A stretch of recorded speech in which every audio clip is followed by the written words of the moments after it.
Start కరా sir. ఈరోజు కావలి 1 town sub inspector గారు మాకు అత్యంత సన్నిహితులు, ఆప్తులు, అభిమాన పాత్రులు, ప్రేమ పాత్రులు ఫిరోజ్ సార్ గారిని కావలిలో ఉన్నటువంటి స్వచ్ఛంద సంస్థలు అందరం కలిసి వారిని దుశ్శాలతో పూల గులాబీ మాలతో ఘనంగా సత్కరించడం జరిగింది. ఈ నేపథ్యంలో ఇటీవల కావలి మనోహర్ రెడ్డి కళ్యాణ మండపం రోడ్లో రియాజ్ కుటుంబం, ఒక పేద కుటుంబం, వారు వేరే గ్రామానికి పోతూ ఇంటికి తాళం వేసుకుని పోవడం జరిగింది. ఈ నేపథ్యంలో దొంగలు తెలుసుకొని తాళం పగలగొట్టి ఇంట్లో ఉన్నటువంటి 8 సవర్ల బంగారు నగల్ని అపహరించడం జరిగింది. మరి ఒక పేద కుటుంబం, రియాజ్కి 2 కూతుర్లు, వాళ్ళకి రాబో రోజుల్లో పెళ్ళిళ్ళు చేయాలన్నా లేదంటే వాళ్ళకి ఏమన్నా మంచి సౌకర్యం కల్పించాలన్నా మరి ఆర్థిక స్తోమత ఉండాలి కాబట్టి వారు సంపాదనలోనే కొంత కూడబెట్టుకొని బంగారు నగలు చేయించుకోవడం జరిగింది. మరి ఈ దొంగతనం జరిగిన తర్వాత కావులో ఉన్నటువంటి జాగో సేవా సంస్థ జమీర్ గారిని మరి కలవడం జరిగింది. కలిసి మా ఇంట్లో చోరీ జరిగింది, మాకు చాలా అన్యాయం జరిగిందని చెప్పి రియాజ్ గారు జమీర్ చెప్పిన వెంటనే కావులో ఉన్నటువంటి సేవాభావం గల వారు, మనకు అత్యంత సన్నిహితులు, ఆప్తులు, అభిమాన పాత్రులు శ్రీ ఫిరోజ్ సార్ గారిని కలవడం జరిగింది. వారు వెంటనే స్పందించి వారి పోలీస్ సిబ్బందిని అప్రమత్తం చేసి, మరి వారు పడిన కష్టమో నష్టమో బాధో బరువు అది మనకు తెలియదు, కానీ వారు వెంటనే దాని తగు రీతిలో ఛేదించి పర్యవేక్షించి మరి ఆ బంగారం మొత్తం రికవర్ చేయడం జరిగింది. ఇది చిన్న విషయం కాదు. ఈరోజు 8 సవర్ల బంగారం అంటే దాదాపు 10 లక్షల రూపాయలు. మరి ఒక పేద కుటుంబం 10 లక్షలు కూడబెట్టాలంటే ఈ జన్మ సాగు, మరో జన్మ కావాలి.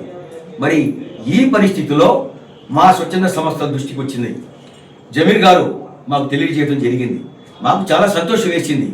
గతంలో కూడా ఫిరోజ్ సార్ గారు ఒక హోటల్లో ఒక కార్మికుడు దాన్ని పోతూ గుండె నొప్పి వచ్చి పడిపోతే సార్ అటువైపుగా బైక్ మీద పోతూ ఆగి ఆ సమస్యను పరిష్కరించాలనే ఉద్దేశంతో వెంటనే సిపిఆర్ చేసి అతని వెంటనే హాస్పిటల్లో అడ్మిట్ చేసి ఈరోజు అతనికి ప్రాణం పోశారు.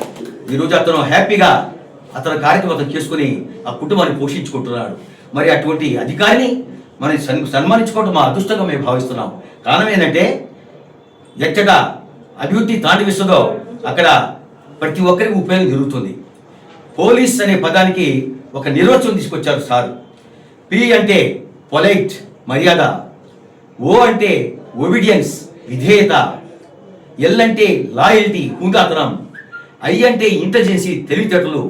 సి అంటే కరేజ్, ధైర్యం. ఈ అంటే ఎఫిషియన్సీ, సామర్థ్యం. ఇవన్నీ ఉన్నదే పోలీస్. ఆ పోలీస్ మా సారు. కాబట్టి ఆయన సన్మానించుకోవడం మేము అదృష్టంగా భావిస్తున్నాం. మా స్వచ్ఛంద సంస్థలు ఇక్కడ పుట్టిన చింత చిగురు కూడా చావి అన్నట్టు ప్రతి ఒక్కరు సార్, మా సంస్థలో ఉన్న ప్రతి ఒక్కరు కూడా వారి వారి పరిధిలో ఎన్నో సామాజిక సేవా కార్యక్రమాలు, ఎన్నో అభివృద్ధి కార్యక్రమాలు, ఎంతో మంది పేద బడుగు బలహీన వర్గాల ప్రజలకు సహాయ సహకారాలు అందిస్తున్నారు సార్. ఇటువంటి వ్యక్తులతో వీళ్ళందరికీ నేను గౌరవ దృష్టి కావడం నేను ఒక అదృష్టంగా భావిస్తున్నాను సార్. ఎందుకంటే నేను రిటైర్డ్ అయ్యి కూడా మరి ఈ సామాజిక సేవా కార్యక్రమాలు పాల్గొంటున్నానంటే మరి వీళ్ళందరి యొక్క తోడ్పాటు, ప్రేమాభిమానాలు, ఆత్మాభిమానాలు ఇవన్నీ ఉండబట్టే ఈరోజు నేను చేయగలుగుతున్నాను సార్. కాబట్టి నేను I am retired but not tired sir. నేను రిటైర్డ్ అయినా కూడా సామాజిక సేవ చేయాలి, 10 మందికి ఉపయోగపడాలి. వీళ్ళందరూ సహకరిస్తే మనం ఏమైనా చేయగలం, కానీ లేకపోతే చేయలేము. కాబట్టి ఒక ఫోన్ కాల్తో అందరూ వచ్చి ఫిరోజ్ గారికి సన్మానమా, తప్పక వస్తాం అని చెప్పి వచ్చి ఈరోజు సన్మానించుకున్నారు. చాలా సంతోషం, ఆనందకర విషయం. మరి రియాజ్ ఫ్యామిలీ వాళ్ళు కూడా మీరందరూ కూడా జాగ్రత్తగా ఇక మీతో కూడా ఆ బంగారు వస్తువులు కానీ మీ ఇంట్లో వస్తువులు కానీ ఎక్కడ పోయేటప్పుడు పోలీసు వారికి ఇన్ఫార్మ్ చేసి వెంటనే పోయి మీరు ఇటువంటి కార్యక్రమాలు చేయండి.